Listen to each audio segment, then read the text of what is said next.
Finally, the right thing seems to have been done, although it's probably a bit of a waste of time, seeing as he'll probably likely never get to spend it.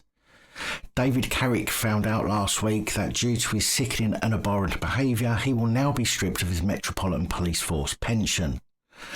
But don't get too carried away just yet. Now, I've been saying for a long time that police should lose their pension as a matter of course when they are dismissed for gross misconduct. But I also said it would be impossible to strip them of their own contributions. Therefore, they should lose the money the police have paid into their pensions. This way, the police could well have quite a bit of money paid back to them for use for policing purposes, and the offenders and potential offenders will both think twice about misbehaving and will also be taught a valuable lesson by having 65% of their pension plan removed if they are caught to be naughty. And that's not an insignificant sum, by the way.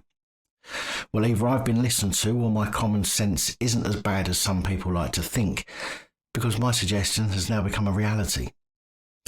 Up until the decision was made, which can only be made by the Home Office, Carrick would have received over £10,000 a year just from the Metropolitan Police's contributions into his pension, with approximately £3,000 to £4,000 a year from his own contributions. The loss of 65% of his pension is the maximum allowed under the law and was a result of the process involving the Met, City Hall and the Home Office. Sadiq Khan did make the argument for Carrick to lose his pension last year, which was backed up by Suella Braverman, the then Home Secretary. Carrick pleaded guilty to a total of 85 offences against 12 women over a 17-year period in London and Hertfordshire, making him one of the worst sexual offenders the UK has seen. Well, most prolific. Cousins actually killed his victim, which is just as bad, if not worse, than a dozen women Carrick assaulted.